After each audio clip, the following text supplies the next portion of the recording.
Hello everyone, how is everyone doing? I hope all of you all are absolutely good and keeping safe. Welcome to another video. सबसे पहले तो video की starting में ही once again big congratulations to each one of you जिनका भी campus placements में selection हो गया है एंड आपको कैंपस से ही जॉब मिल गई है. बट क्या कैंपस का रिजल्ट हमेशा 100% होता है या फिर क्या ईच एंड एवरी स्टूडेंट जो क्वालिफाई करता है एज अ कॉस्ट अकाउंटेंट वो कैंपस के थ्रू ही जॉब उसे मिल जाती है? I think the answer is a big no and we all know that कि 100% रिजल्ट फॉर एवरी चैप्टर नहीं जाता है. तो आज की वीडियो सिर्फ और सिर्फ उन स्टूडेंट्स के लिए है जिनको मैं थोड़ा हेल्प आउट करना चाहती हूँ कि वो ऑलरेडी इतने ज़्यादा लेट डाउन फील कर रहे हैं, ऑलरेडी इतना अपसेट फील कर रहे हैं कि उनका कैंपस प्लेसमेंट्स में नहीं हुआ. तो आज मैं आपको बताने वाली हूँ कि आप ऑफ कैंपस कैसे अप्लाई कर सकते हैं for the different organisations. Off campus आपने किस तरीके से अप्लाई करना है, आपने क्या चीज़ों का ध्यान रखना है, कौन कौन सी ऐसी मेजर चीज़ें हैं जो आप लोगों ने करनी है जिससे कि आप स्टैंड आउट कर सकते हैं एंड आपका रिज्यूमे जो है वो सिलेक्ट हो सकता है एंड आप अपनी ड्रीम जॉब के पास और ज़्यादा आ सकते हैं. So this video is all about that. So yes, without any further ado, let's get started. The first and the foremost thing that I want to tell you all is to stop feeling disheartened and sad. जो भी चीज़ हुई, if you could not get selected in the campus, don't feel upset, don't get disheartened and start with the full motivation, start with full positivity while applying for the offline jobs off campus because the campus was just one door, and if one door gets closed, all the other doors are remaining, all the other doors are left open only for you. It is not compulsory, not mandatory at all. Yes, it was one of the mediums and one of the easiest mediums जिसके कि आपको अपनी job मिल सकती थी, but that never means कि बाकी सारे mediums जो हैं वो बंद हो गए हैं या फिर वो इतने डिफिकल्ट है कि क्रैक ही नहीं किए जा सकते हैं. सो ऑफ कैंपस भी एक बहुत अच्छी अपॉर्चुनिटी है. क्या पता कभी कभी कैंपस में ही ऑर्गेनाइजेशंस नहीं आती हैं, तो तब जानबूझ के deliberately students refuse to give interviews क्योंकि उनको वो कंपनीज में नहीं जाना या पैकेजेस बहुत कम है. सो इसीलिए please don't get disheartened. The first and the foremost tip would be to start applying for the off campus jobs with full positivity and a great mindset. Next is आप अपना एक बहुत अच्छा strong updated resume build करें along with a cover letter. Cover letter बहुत सारे बच्चे हैं जो नहीं बनाते, सो मेक श्योर कि आप वो कैंडिडेट हैं जो स्टैंड आउट करते हैं और आपके पास एक अच्छा कवर लेटर है. रिज्यूमे के ऊपर मेरी नेक्स्ट टिप आप लोगों के लिए ये होगी कि जिस भी ऑर्गेनाइजेशन में आप अप्लाई कर रहे हैं, जिस भी रोल के लिए you are applying for, please customize your resume accordingly. Most of the candidates, they just have one resume and they go to every other organization with the same resume, and this is one of the major reasons why you are not getting selected or even getting shortlisted in that company, because it is always the work of keywords. Look out for the roles, responsibilities, what is expected from you in that job and improvise and edit your resume accordingly. आपका work ex वही रहेगा. ऐसा नहीं है कि आप कोई new job, कोई पुराना, कुछ नया इंटर्नशिप आप अपने रिज्यूमे के अंदर इंसर्ट कर देंगे. Everything will remain the same, but जो भी ऑर्गेनाइजेशन में आप अप्लाई कर रहे हैं, जिस भी प्रोफाइल के लिए कर रहे हैं, उस प्रोफाइल से रिलेटेड आपकी क्या क्या एक्सपेक्टेड रोल्स एंड रिस्पॉन्सिबिलिटीज है, वो वाले keywords, if you have done something similar to that, आप अपने रिज्यूमे में वो कीवर्ड्स जो है एडिट करके जरूर डालिए. फॉर एग्जाम्पल, अगर आप किसी ऑडिट फॉर्म में अप्लाई कर रहे हैं फॉर इंटरनल ऑडिट प्रोफाइल, तो वहाँ के कीवर्ड्स इंटरनल ऑडिट के लिए क्या आपकी रोल्स एंड रिस्पॉन्सिबिलिटीज है, आप अपने रिज्यूमे को उस अकॉर्डिंग मॉडिफाई करिए. अगर आप स्टैट ऑडिट के लिए कर रहे हैं प्रिपेयर, तो आप उसके अकॉर्डिंग अपने रिज्यूमे के अंदर वो कीवर्ड्स डालिए अगर आपके पास सफिशिएंट रिक्वायर्ड वर्क एक्स है तो. नेक्स्ट इज, अगर आप कहीं एफपीएनए में जा रहे हैं, कहीं कॉस्टिंग प्रोफाइल में जा रहे हैं, तो हर कहीं की प्रोफाइल के अपने कुछ रोल्स एंड रिस्पॉन्सिबिलिटीज के कीवर्ड्स होते हैं. सो मेक श्योर कि आप अपने रिज्यूमे को कस्टमाइज कर रहे हैं, एक सिंगल शीट ऑफ पेपर लेके हर जगह हर डिफरेंट प्रोफाइल पे नहीं जा रहे हैं. So this is a great tip that I have given you कि आप अपने रिज्यूमे को तो अच्छा बिल्ड करिए, कवर लेटर बिल्ड करिए एंड अपने रिज्यूमे को हमेशा अपनी ऑर्गेनाइजेशन की रोल्स एंड रिस्पॉन्सिबिलिटीज के अकॉर्डिंग उसको कस्टमाइज करिए.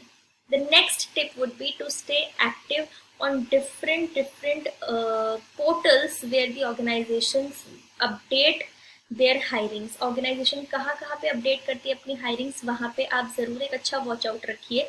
जिसका सबसे पहला एग्जाम्पल तो है कि उनका खुद का करियर पोर्टल।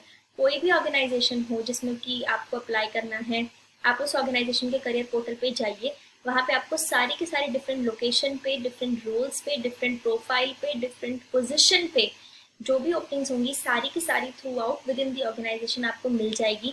आप अपनी प्रेफर्ड लोकेशन, आपके वर्क एक्स के हिसाब से आपके प्रेफर्ड रोल, रिस्पॉन्सिबिलिटी, सब कुछ ढंग से देख के पूरी प्रोफाइल पे आप डायरेक्टली उनके पोर्टल पे अप्लाई कर सकते हैं, जो कि बहुत एक ईजियर वे है किसी भी ऑर्गेनाइजेशन को अप्रोच करने का। तो हमेशा ही उनके करियर पोर्टल्स के ऊपर सर्च करते रहिए, हर एक ऑर्गेनाइजेशन के करियर पोर्टल पे जाके जो जो आपको लगता है कि आपके स्किल सेट को मैच करती रेलिवेंट वैकेंसी है, वहाँ पे ज़रूर अप्लाई करिए। नेक्स्ट इज कि ऑर्गेनाइजेशंस अपने करियर पोर्टल के साथ साथ काफ़ी ऐसी वेबसाइट्स हैं जहाँ पे भी टाई अप करके रखती हैं, एंड वहाँ पे भी आपको उनकी ओपनिंग्स दिख सकती है, such as LinkedIn, your Indeed jobs, naukri.com, ऐसे बहुत सारी अलग अलग वेबसाइट्स हैं। तो इनकी एप्स आप हमेशा अपने फ़ोन में इंस्टॉल रखिए एंड बहुत ही एक्टिवली अपनी प्रोफाइल्स जो है वो बिल्ड करिए, और proper roles, responsibilities, work experience सब कुछ देख के ही सही जगह पे अप्लाई करें, because the number of jobs that you are applying for is not necessary.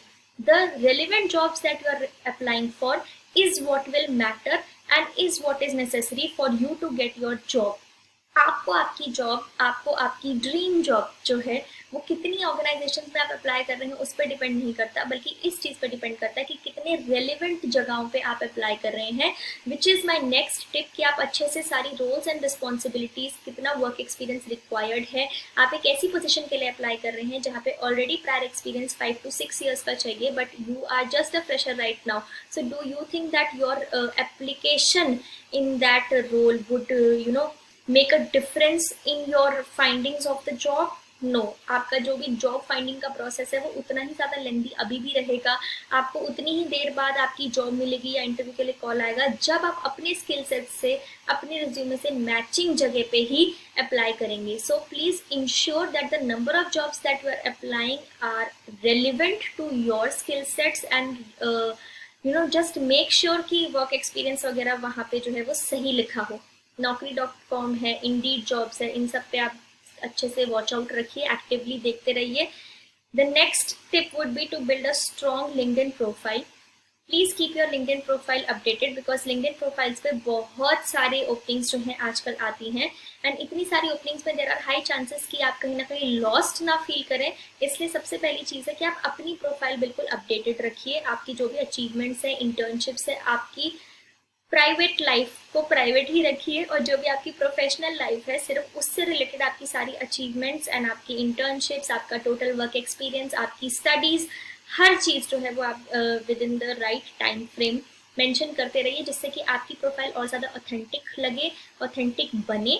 Plus आप कहीं भी किसी भी रिक्रूटर को रीच आउट करें तो रेफरल्स के लिए LinkedIn is a very great matter. बहुत अच्छा एक प्लेटफॉर्म है जहाँ पे कि आप कर सकते हैं अपने आप को रेफर की भी बातें। आपके जितने भी कनेक्शंस हैं या फिर ऑर्गेनाइजेशंस के अगर कोई कंसर्न एचआरस वगैरह आपको मिलते हैं तो वहाँ पे आप उनको एक पर्सनलाइज्ड नोट के साथ you can drop a message to them for your referral, and please make sure that it is not a very just in a simple layman language. If you want to stand out from the other candidates तो make sure कि एक personalised note आप उसके साथ डालें, and एक अच्छा सा वेल प्रेजेंटेड वे में अपनी जॉब का with full explanation. If you are an experienced person तो आपके क्या रीजंस है फॉर जॉब स्विच, वो आप अच्छे से पूरा वेल एक्सप्लेन करें। And if you are a fresher then आप अपनी पूरे अच्छे से उस चीज़ को भी एक्सप्लेन करके प्रेजेंट करके आप अपना रिज्यूमे किसी को दें। एंड रेलिवेंट जॉब्स के लिए ही आप रेफरल्स के लिए बात करें, बिकॉज अगर फिर वही वाली बात है, अगर आपकी पोजीशन ठीक नहीं है, आपकी प्रोफाइल ठीक नहीं है, कुछ उसमें प्रायर वर्क एक्सपीरियंस जो है वो रिक्वायर्ड है, बट आप वो सब चीज़ें कंडीशंस फुलफिल नहीं कर रहे हैं, still if you are approaching the other person out, तो फिर that would create a very negative mindset for you.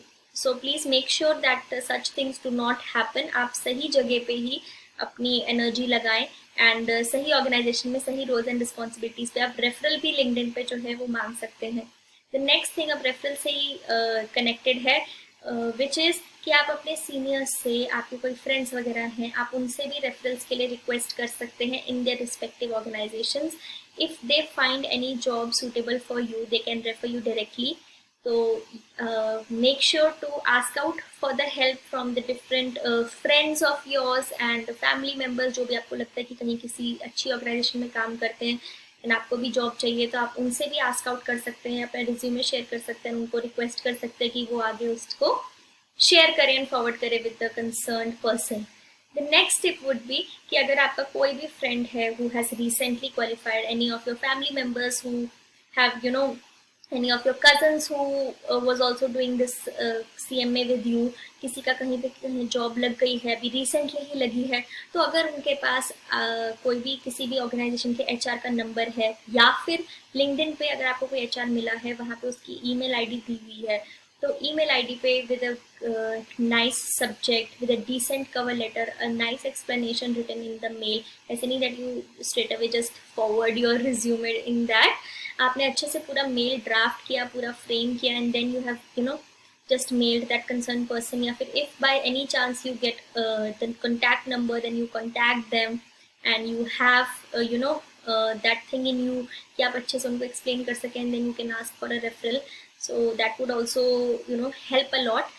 And newspapers वगैरह में एंड ऐसी कहीं भी और ऑफिशियल वेबसाइट्स पे या फिर लिंक्डइन वगैरह पे, या इनफैक्ट कंपनी के ऑफिशियल वेबसाइट पे भी they sometimes post about walk-in drives as well. So please do watch out for the walk-in drives as well. I know थोड़े से lengthy, time consuming हो सकते हैं because बहुत सारे candidates आते हैं, but then you never know कि कहाँ पे आपकी job जो है वो already लिखी हुई है.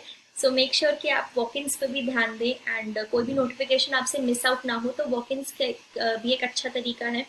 पूरा दिन आपका थोड़ा लग सकता है डिपेंडिंग अपॉन कि कितना मैसिव वो कंपनी जो है एडवर्टाइज कर रही है अपना वॉक इन, कि कितने ज़्यादा कैंडिडेट्स वहाँ पे आए हैं. सो मेक श्योर कि आप वॉक इन्स पे भी ध्यान दें. एंड ऐसा नहीं होना चाहिए. The last tip for this video is कि ऐसा बिल्कुल भी नहीं होना चाहिए कि आपने सिर्फ 2-3 कंपनीज में अप्लाई किया या 3-4 में अप्लाई किया and then you are just sitting idle and sitting for the results from those 2 to 3 or maybe 4 companies. You should apply in as many organizations as possible.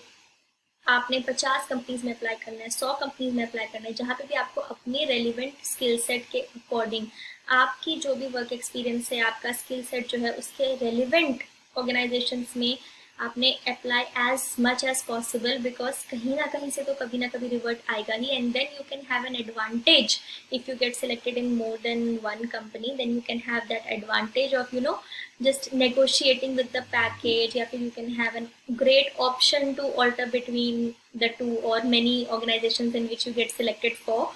And बहुत सारी companies में आपने अपने according apply करना है, and then आपने फिर उसके बाद एक अच्छी ऑर्गेनाइजेशन को सिलेक्ट करना है. सो बिल्कुल भी कहीं पे भी डिसहार्टेंड, जैसे मैंने वीडियो के स्टार्टिंग में भी कहा था, डिसहार्टेंड बिल्कुल भी फील नहीं करना है. सबका वैसे भी नहीं होता है. एंड डेलिबरेटली बहुत सारे बच्चे जो होते हैं वो तो कैंपस में बैठते ही खुद नहीं है बिकॉज कोई अच्छी ऑर्गेनाइजेशन नहीं आ रही या कुछ भी है. And I was also one of them कि मैंने खुद से ही I got short listed, but then मैंने नहीं इंटरव्यू दिया था कैंपस प्लेसमेंट्स में. So there are few students जो डेलिबरेटली नहीं देते, देर आर फ्यू स्टूडेंट्स जो देना चाहते हैं but they don't get selected, या तो they don't get selected in the shortlisting itself, या फिर they don't get selected in the interviews. जो भी रीजन है, whatever the reason may be, just forget about it. It was just one way out there to get into the organization. If not this organization, then maybe the other one, and maybe the other one suits you much more better because you don't know what is written for you, and for everyone there is a seat already fixed.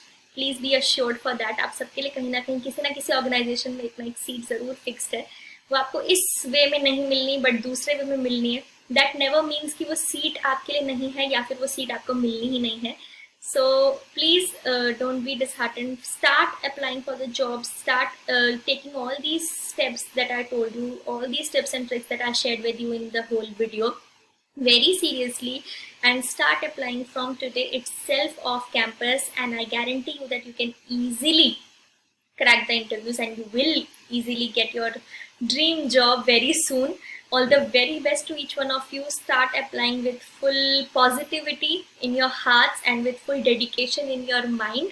I hope that you found the video helpful. कोई भी आपको need है, कुछ भी आपको पूछना है, please feel free to write it down in the comment section down below. I will reply as soon as possible in the comment section itself. Thank you so much for watching the video, and share the video as much as possible with all your friends. Thank you so much.